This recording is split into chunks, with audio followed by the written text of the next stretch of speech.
हुकूमत के लोग, आपकी जो मीडिया है वो कह रहा है जो कश्मीर के हवाले से बड़ा परेशान है, इसकी क्या वजह है?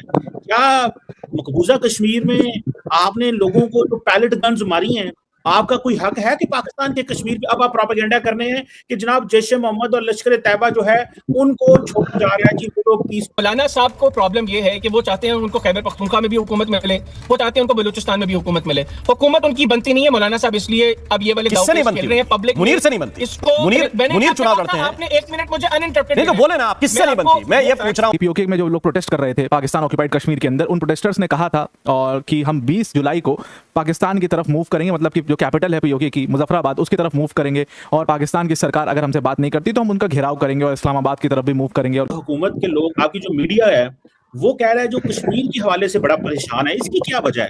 क्या मकबूजा कश्मीर में आपने लोगों को जो पैलेट गन्स मारी हैं, आपका कोई हक है कि पाकिस्तान के कश्मीर पे अब आप प्रोपेगेंडा कर रहे हैं कि जनाब जैश मोहम्मद और लश्कर तैयबा जो है उनको छोड़ा जा रहा है कि वो लोग पीसफुल प्रोटेस्टर्स हैं उनके ऊपर? तो क्वेश्चन ये है कि आपके मीडिया को क्या ये स्पिन दिया गया है कि वो जो कश्मीर के अंदर पीसफुल प्रोटेस्टर बैठे हुए हैं तो है जी कि पाकिस्तानी गवर्नमेंट उनको जी जैश मोहम्मद के जरिए मरवाने लगी है? ये आप ये जो नैरेटिव आपका मीडिया बिल्ड कर रहा है, ये क्यों आप इस तरह की ये जो इंतशार पसंदाना सोच रखता है आपका मीडिया, या के पीछे रॉ की तरफ से लाइन आती है? कल साहब ये प्रॉब्लम पता है क्या है मोहम्मद शीमा साहब? हर कंट्री के हर बाशिंदे का कैरेक्टर वो बन जाता है जो उस कंट्री का है। आपकी कंट्री में हुकूमत नहीं है इसलिए कोई हुकूमत दिखती है तो आपका अटेंशन आती है। आपके यहाँ मीडिया नहीं है आपको इसलिए हमारा मीडिया दिखता है कि ये इतना खुला कैसे है, आपके यहाँ आप क्यों नहीं कर सकते, आपको हक छोड़ो, आप में किसी में हिम्मत नहीं है। लेकिन आपने जो बोला है मैं उसको आपके शो पर चैलेंज करता हूँ। बताओ पिछले 12 घंटे में कश्मीर में कहां पर कौन सा प्रोटेस्ट हुआ? बताओ 24 घंटे में कौन सा प्रोटेस्ट हुआ? 1 मिनट, 24 घंटे में कौन सा प्रोटेस्ट हुआ? एक एक करके चल लेते हैं।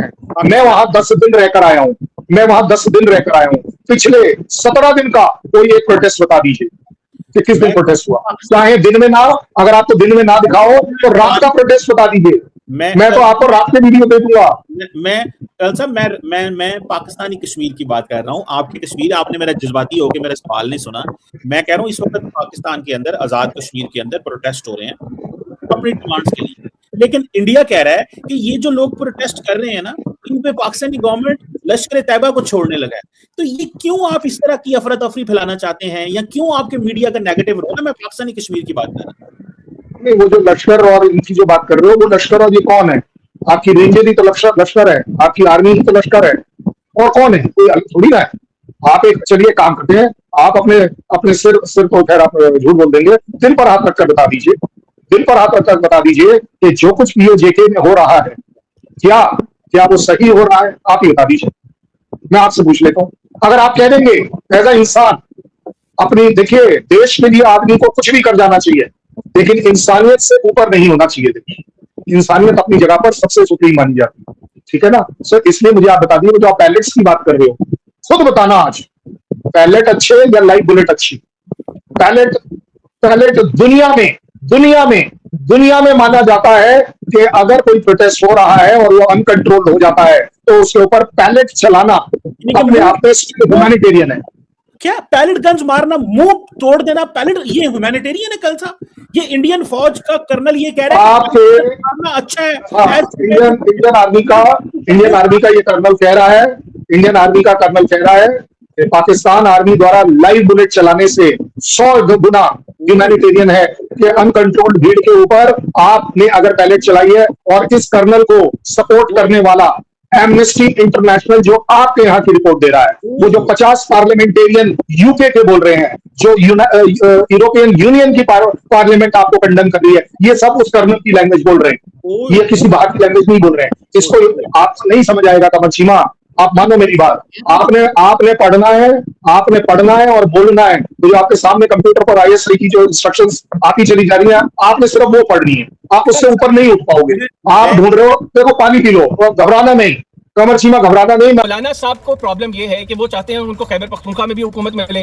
वो चाहते हैं उनको बलूचिस्तान में भी हुकूमत मिले। हुकूमत उनकी बनती नहीं है मौलाना साहब, इसलिए अब ये वाले किससे नहीं बनती? रहे हैं पब्लिक। मुनीर से नहीं बनती। इसको मुनीर चुनाव लड़ते हैं। आपने 1 मिनट मुझे अनइंटरप्टेड नहीं तो बोले ना, आप किससे नहीं बनती? मैं ये पूछ रहा हूं आपसे कि आपकी हुकूमत नहीं है, वो कह रहे हैं वर्दी उतार कर आइए इलेक्शन लड़ लीजिए, वर्दी उतार कर आइए इलेक्शन लड़ लीजिए, तो क्या मुनीर चुनाव लड़ते हैं? मुनीर इलेक्शन लड़ते हैं क्या? और मुनीर हुकूमत बांटते हैं क्या? वो क्लियरली उनकी फ्रस्ट्रेशन शो कर रही है, मौलाना साहब की फ्रस्ट्रेशन शो कर रही है, और उनकी इस गुफ्तगू के बाद पाकिस्तान में उनको बैकलैश का सामना है। दूसरा, यहाँ पर आप लोगों को ना पता नहीं किस चीज अरे आपको देखो, आपको क्या है कि डिफेंड करना है, आपको डिफेंड करना है तो डिफेंड करिए, आपको डिफेंड करना है तो डिफेंड करिए। आप बोलते हैं कि 2000 बलूचिस्तानी एक्टिविस्ट हैं, आप बोलते हैं कि 2000 की फौज है बलोच आर्मी और कंट्रोल नहीं कर पा रहे, तो क्या बोलूं? फील्ड मार्शल बोलूं कि फील्ड मार्शल बोलूं? अब मेरी बात सुनिए, अब आपको कश्मीर के मुद्दे पर सुशील पंडित जी रिस्पॉन्ड करना चाहते हैं। एक मिनट, सुशील पंडित जी रिस्पॉन्ड करना चाहते हैं। हैदर, आप इस बात को जरा सुनिए, कश्मीर के हालात को उनसे बेहतर कोई नहीं समझता। आपको दुनिया वसी पैमाने पर अरे एक मिनट, रिजेक्ट कर रही है, दुदकार रही है, हकारत की निगाह से देख रही है, थू थू कर रही है, और आप लोग अभी भी उसी बबल में बैठे हुए हैं। अरे भाई, दुनिया क्या कहती है, दुनिया क्या कहती है? अगर इस बात पे आपने किसी दिन गौर किया होता, किसी दिन इस बात पे गौर किया होता कि दुनिया पाकिस्तान को क्या कहती है, तो वो चुल्लू भर पानी भी नहीं लगता भाई साहब, चुल्लू भर पानी की भी आवश्यकता नहीं पड़ती, उससे पहले ही डूब के मर जाते हैं।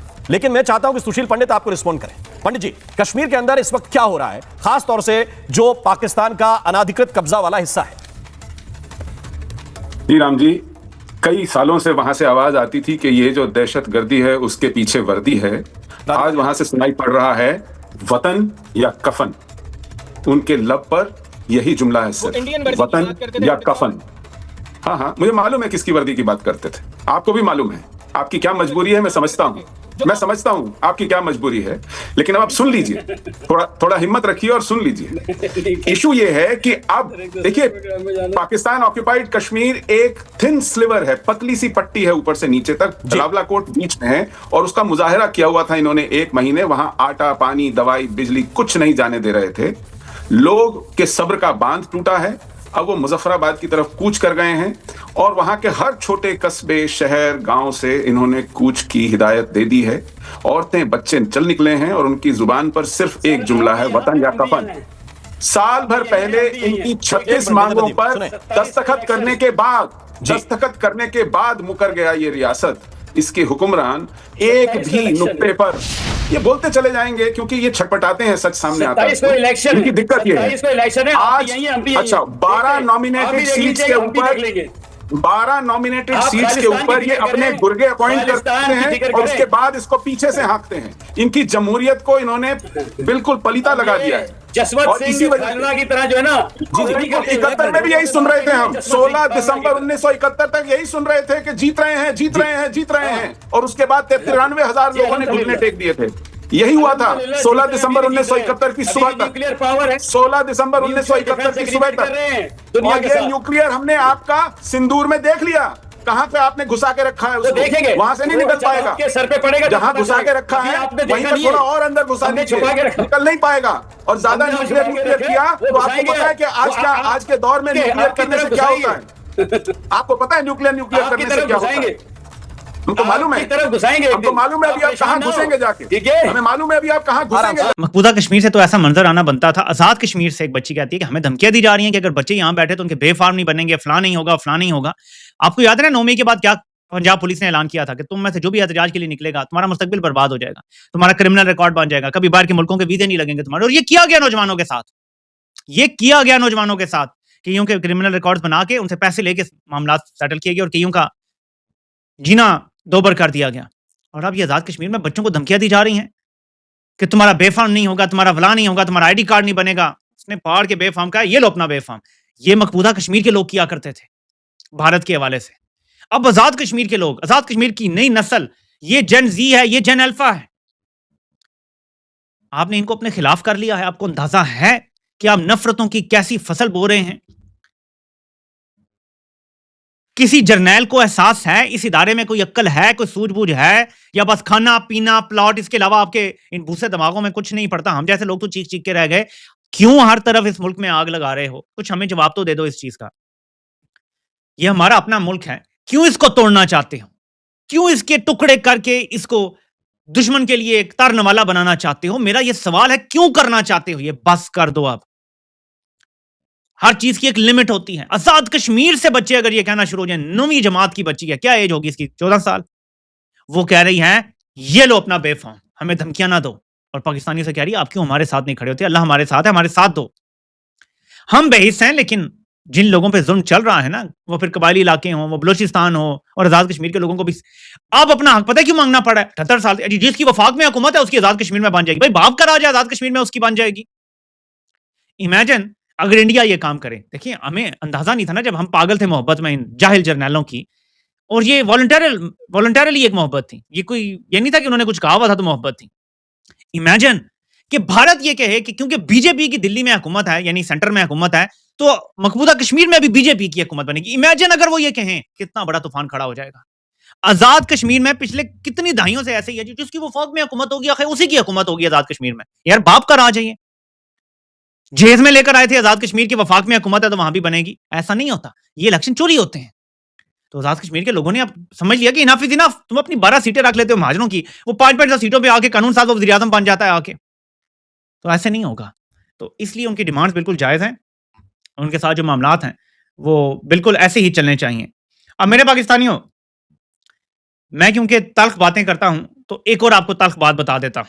ये जरा, ये माहिर मईशत हैं हसन जफर, ये कुछ कह रहे हैं। ये जरा देखिए हालात क्या है, और इनकी अयाशियां देखें। 10-10 लाख की तनख्वाहें बढ़ा रहे हैं अपनी। ये पूरा PIA खा गए हैं, और ये किस तरह से जजों को 2-2 ढाई-ढाई लाख में गाड़ियां बेचने जा रहे हैं। आप जरा सुने। पिछले साल स्विट्जरलैंड में हुई डेवोस कॉन्फ्रेंस में हमारे अरबाब इख्तियार ने दुनिया के सामने कहा कि हमारे यहाँ सिक्योरिटी के मसाइल हैं, तो आगे से जवाब दिया गया कि आपके सिक्योरिटी के मसाइल अर्जेंटाइन और मैक्सिको से ज्यादा नहीं है। उन्होंने बहाना बना रखा है कि सिक्योरिटी मसाइल की वजह से ये मामलात मईशत आगे नहीं बढ़ रहे। ना नो मन तेल होगा, ना राधा नाचेगी, ना सिक्योरिटी ठीक होगी, ना ये ठीक होगा। ये बाहर के ममालिक को अपनी मईशत की खराबी की वजह बता रहे हैं कि दहशतगर्दी है तो हमें थोड़े पैसे जैसे दे दें, हम जंग लड़ लें दहशतगर्दी की, और थोड़े डॉलर शालर आन दियो तो फिर हमारा थोड़ा मूड बने, मैंने डॉलर वखा मेरा मूड बने, तो फिर ये जाके ये कहानियां सुनाते हैं। ये बेशरम कहते थे कि इमरान खान ने बाहर जाके बताया कि जी पाकिस्तान में ये सारी एलीट करप्ट है, इसलिए यहाँ सरमायाकारी नहीं आती। खुद जाके बता रहे हैं यहाँ दहशतगर्दी है, और कैसे आएगी सरमायाकारी। POK में जो लोग प्रोटेस्ट कर रहे थे पाकिस्तान ऑक्यूपाइड कश्मीर के अंदर, उन प्रोटेस्टर्स ने कहा था और कि हम 20 जुलाई को पाकिस्तान की तरफ मूव करेंगे, मतलब कि जो कैपिटल है POK की मुजफ्फराबाद, उसकी तरफ मूव करेंगे, और पाकिस्तान की सरकार अगर हमसे बात नहीं करती तो हम उनका घेराव करेंगे और इस्लामाबाद की तरफ भी मूव करेंगे और घेराव करेंगे ताकि पाकिस्तान की सरकार हमारी बात सुने। और ये सब है डायलॉग करने की बात, और तमाम बातें वहां पर कही गई थी। इससे पहले कि 20 जुलाई की डेट आती, पाकिस्तानी फोर्सेस ने ओपन फायर कर दिया आज इन प्रोटेस्टर्स के ऊपर। एक छोटी टुकड़ी थी प्रोटेस्टर्स की जो दूसरे दिशा से आ रही थी, जिनके ऊपर ओपन फायर कर दिया गया। और इसके अंदर बताया जा रहा है कि अभी फिलहाल जो आधिकारिक आंकड़े उसमें 6 लोग मारे जा चुके हैं। सब यंग लड़के हैं जो इसमें मारे गए हैं, जो आगे थे 6 लोग लगभग मारे जा चुके हैं, और ये नंबर बहुत बड़ा हो सकता है। बहुत बड़ा इसका इंटरनेशनल रिस्पांस भी देखने को मिल रहा है, और इन्होंने अर्ज किया है भारत के साथ कि भाई अब आप हमारी हेल्प करिए, otherwise things will go out of hand. Bharat ने भी अपनी प्रतिक्रिया इसके ऊपर दे दी है। तो डोडा और पुंछ सेक्टर से खोलने की बात, यानी कि लाइन ऑफ कंट्रोल जो है उसको डोडा और पुंछ पर खोलने की बात कही जा रही, ताकि वहां से humanitarian assistance Pakistan occupied Kashmir में भेजा जा सके। आनंद फानन में पूरा POK ने अपने आप को इंडिपेंडेंट घोषित कर दिया है। जो चीज 20 जुलाई को होनी थी वो उन्होंने आज यानी कि 14 जुलाई को ही कर दिया। यहाँ पर पाकिस्तान ऑक्यूपाइड कश्मीर में सिक्योरिटी फोर्सेस और जो प्रोटेस्टर्स थे उनके बीच में सीरियस क्लैश देखने को मिला, और क्लैश भी कुछ नहीं था। प्रोटेस्टर्स एक तरफ से आ रहे थे, पाकिस्तान की सिक्योरिटी फोर्सेस ने उनके ऊपर ओपन फायर कर दिया।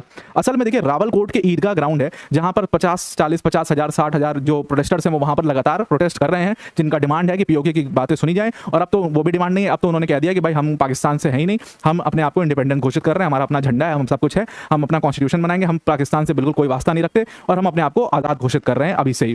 तो अब तो वो भी नहीं खैर बचा। लेकिन तब तक क्या होता है कि देखिए 100 लोग जो थे वो एक तरफ से आ रहे थे, जिस भीड़ में विमेन भी थी, बच्चे भी थे, सब लोग थे।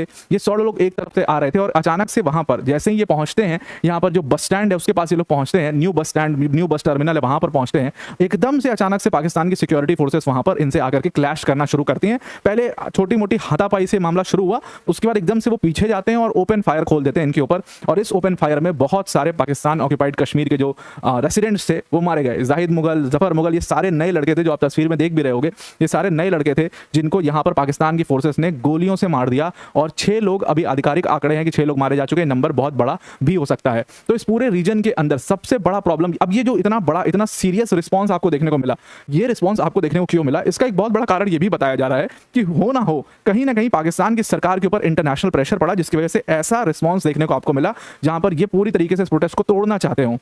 हुआ क्या था, कल एक बड़ी घटना हुई थी। कल पाकिस्तान ऑक्यूपाइड कश्मीर का जो पूरा कम्युनिटी है जो US में रहती है, वो लोगों ने कल सब लोग जुटे, और उसके बाद वहां पर व्हाइट हाउस के बाहर जाकर के वो लोग प्रोटेस्ट करने लगे कि भाई, रिक्वेस्ट करने लगे यूएस से कि भाई कम से कम इसके ऊपर आप इंटरनेशनल अटेंशन दीजिए, अदरवाइज वहां पर जो ह्यूमैनिटेरियन क्राइसिस है वो बहुत जबरदस्त है, वो बहुत ज्यादा बढ़ते चला जा रहा है और एक समय ऐसा आएगा जब वहां पर लोग जो है वो भूखे मरने शुरू हो जाएंगे, ये स्थिति हो जाएगी। क्योंकि पिछले कई महीनों से एकदम सेम सिचुएशन चल रहा है। अब हमें पता है कि पाकिस्तान की सरकार ने दोनों तरफ से पूरी ह्यूमैनिटेरियन एड को बंद कर दिया है, कोई पानी नहीं पहुंचेगा, कोई खाना नहीं पहुंचेगा वहां पर। तो ये लोग वहां पर जुटते हैं व्हाइट हाउस के ऊपर और रिक्वेस्ट करते हैं कि भाई इसके ऊपर इंटरनेशनल अटेंशन लाओ, अदरवाइज ये पूरा जो एक्सप्लॉयटेशन है पाकिस्तान का ये बहुत ज्यादा बढ़ता जा रहा है। तो वहां पर यूएस की तरफ से हो सकता है कोई इंटरनेशनल प्रेशर पड़ा हो। यूपी में जो कुछ हो रहा है वो कोई मामूली प्रोटेस्ट नहीं है, लोग अब थक चुके हैं। सालों से वहां के लोगों को सिर्फ एक डर में रखा गया था, पर अब बिजली के बिल और महंगाई ने उन्हें सड़क पर लाकर खड़ा कर दिया। जब वहां की पुलिस और रेंजर ने गोली चलाई और 8 लोगों की जान गई तो लोगों का गुस्सा फूट पड़ा। अब वहां के लोग डर नहीं रहे, वो सीधे शहबाज शरीफ और पाकिस्तान आर्मी के खिलाफ नाराबाजी कर रहे हैं। सोचो, जो पाकिस्तान दुनिया भर में कश्मीर के लिए इतना शोर मचाता है, आज उसके अपने कब्जे वाले कश्मीर में लोग बोल रहे हैं कि हमें पाकिस्तान के साथ नहीं रहना। ये कितनी बड़ी आयरनी है और आसिफ मुनीर की आर्मी के लिए ये सिचुएशन हैंडल करना मुसीबत बन गया है बहुत बड़ा। अगर वो और सख्ती करते हैं तो ये आग और बढ़ेगी और अगर वो चुप रहते हैं तो उनकी पकड़ कमजोर हो जाएगी। भारत के लिए ये मौका है कि वो दुनिया को दिखाए कि पाकिस्तान के अपने घर में क्या हालात है। पीओके के लोगों को अब समझ में आ रहा है कि उन्हें सिर्फ इस्तेमाल किया गया, ना वहां कोई प्रोग्रेस है, ना वहां कोई बुनियादी सुविधा। भाई आप ही बताओ, ये भाई प्रोटेस्ट बहुत ज्यादा बढ़ गया है, बहुत ज्यादा आगे बढ़ गया है। ये एक सिस्टम के खिलाफ है पूरा प्रोटेस्ट। अगर पाकिस्तान ने अब भी अपनी नीतियां नहीं बदली तो ये चिंगारी पीओके से निकलकर पाकिस्तान के बाकी हिस्सों में भी फैल सकता है। लोग अब आजादी और अपने हक की बात कर रहे हैं और बलूचिस्तान ने तो अपने आजादी का तो बोल दिया है कि हम आजाद हो चुके हैं, हम पाकिस्तान में नहीं है, पाकिस्तान से बाहर है। और भारत से बोल रहे हैं कि भारत जल्दी हमको अपने देश में शामिल। ये जो बदलाव है यही वो बड़ी चुनौती है जो पाकिस्तान की चूल्हे हिला देंगी। अगले कुछ दिन बहुत क्रूशियल होंगे क्योंकि अब वहां के लोग ने चुप रहने का मना कर दिया है। अब चुप नहीं रहेंगे, अब नहीं डरेंगे किसी से। ये मामला अब सिर्फ बिजली या गेहूं का नहीं है, ये पूरे सिस्टम को गिराने की शुरुआत हो चुका है। और पाकिस्तान जब तक खत्म नहीं होगा तब तक पीओके नहीं मानेगा। पीओके बलूचिस्तान एक बार आउट हो गया पाकिस्तान से तो पाकिस्तान खत्म।